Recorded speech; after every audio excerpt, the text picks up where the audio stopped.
It drew back again, sniffed. Surely no mouse ever hit such a jackpot during the Depression, not in our state, at least, and then looked up at us.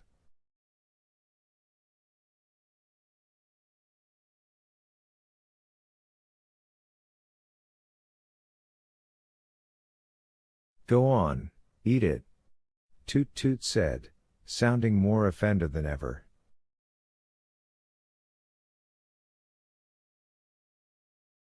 What's wrong with you? Dean took the sandwich and dropped a piece of meat. By then it was like some strange communion service.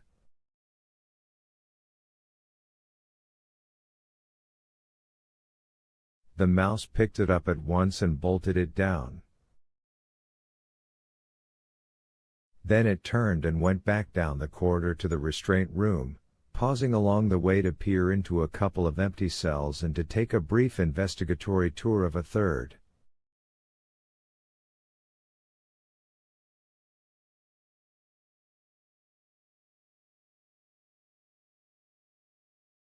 Once again the idea that it was looking for someone occurred to me, and this time I dismissed the thought more slowly.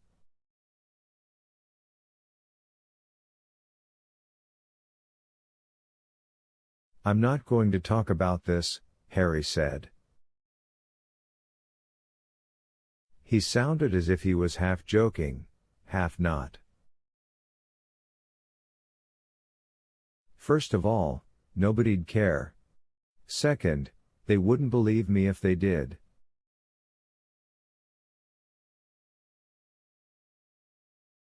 He only ate from you fellas, Toot Toot said. He shook his head in disbelief, then bent laboriously over, picked up what the mouse had disdained, and popped it into his own toothless maw, where he began the job of gumming it into submission.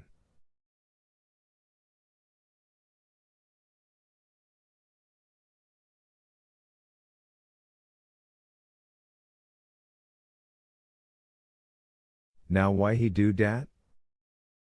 I've got a better one, Harry said. How'd he know Percy was off? He didn't, I said. It was just coincidence, that mouse showing up tonight. Except that got harder and harder to believe as the days went by and the mouse showed up only when Percy was off, on another shift, or in another part of the prison.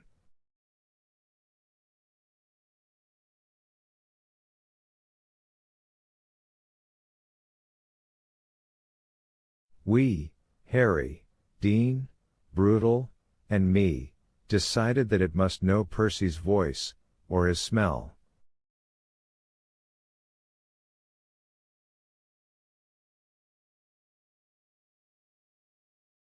We carefully avoided too much discussion about the mouse himself.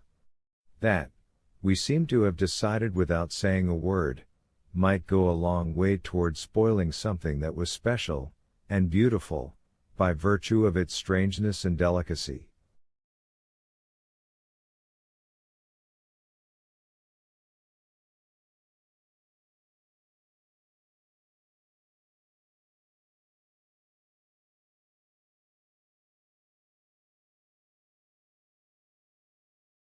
Willie had chosen us, after all, in some way I do not understand, even now.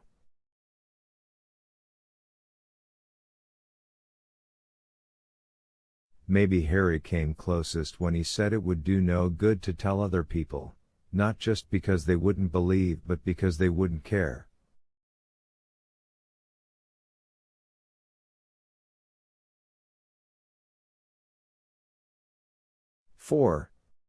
Then it was time for the execution of Arlen Bitterbuck, in reality no chief but first elder of his tribe on the Washita Reservation, and a member of the Cherokee Council as well.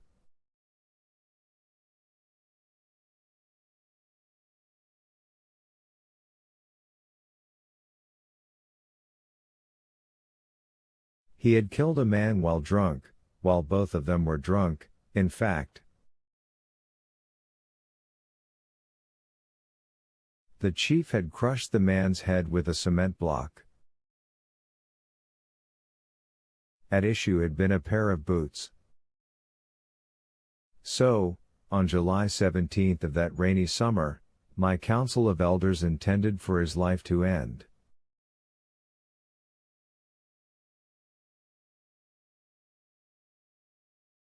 Visiting hours for most cold mountain prisoners were as rigid as steel beams, but that didn't hold for our boys on E Block.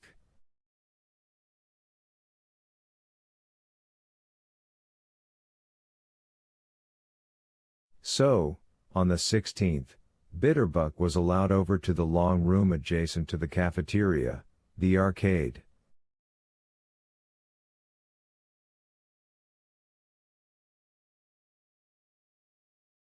It was divided straight down the middle by mesh interwoven with strands of barbed wire.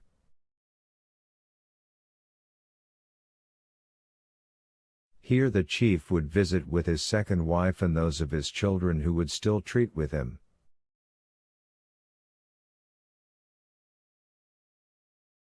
It was time for the goodbyes.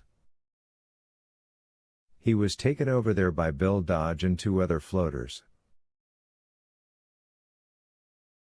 The rest of us had work to do, 1 hour to cram in at least 2 rehearsals.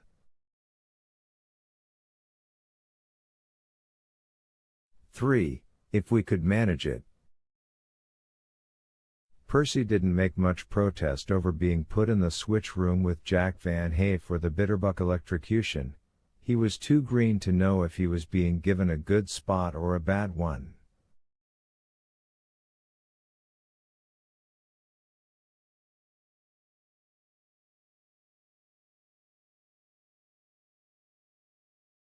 What he did know was that he had a rectangular mesh window to look through, and although he probably didn't care to be looking at the back of the chair instead of the front, he would still be close enough to see the sparks flying.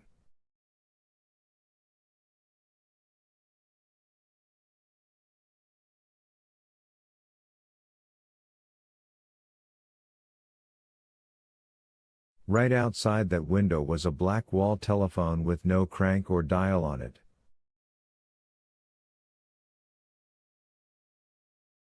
That phone could only ring in, and only from one place, the governor's office.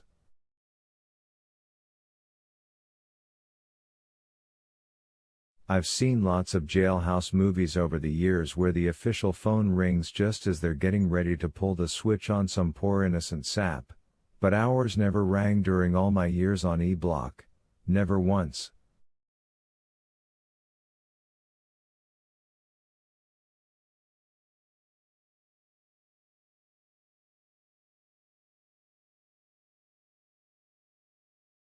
In the movies, salvation is cheap.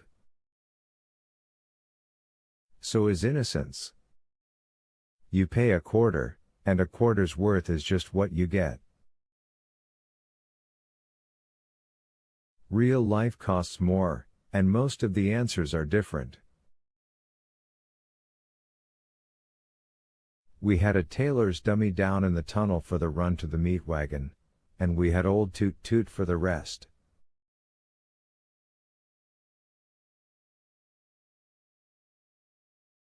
Over the years, Toot had somehow become the traditional stand-in for the condemned, as time-honored in his way as the goose you sit down to on Christmas, whether you like goose or not.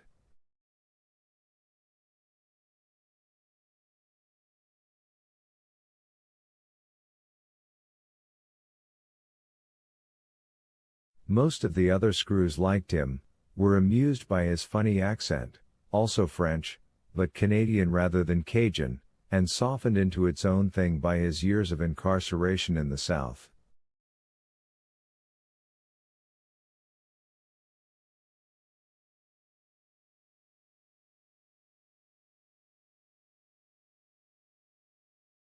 Even Brutal got a kick out of old Toot.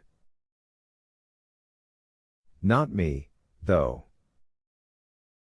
I thought he was, in his way, an older and dimmer version of Percy Wetmore, a man too squeamish to kill and cook his own meat but who did, all the same, just love the smell of a barbecue.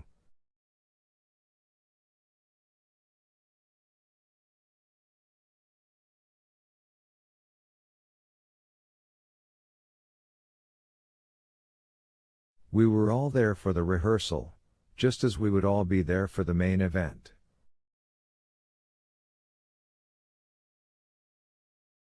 Brutus Howell had been put out, as we said, which meant that he would place the cap, monitor the governor's phone line, summon the doctor from his place by the wall if he was needed, and give the actual order to roll on to when the time came.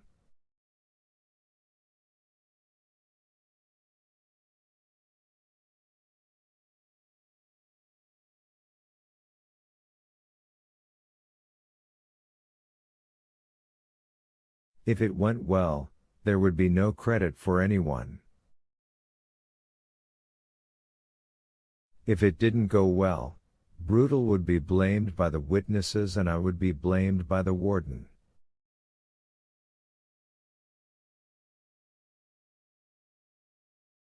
Neither of us complained about this, it wouldn't have done any good.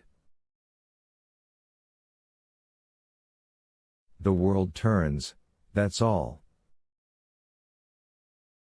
You can hold on and turn with it, or stand up to protest and be spun right off.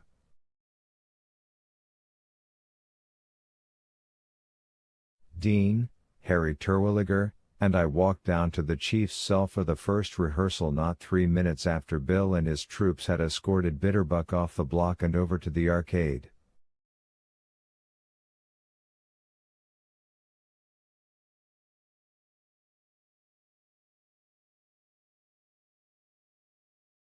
The cell door was open, and old Toot Toot sat on the chief's bunk, his wispy white hair flying.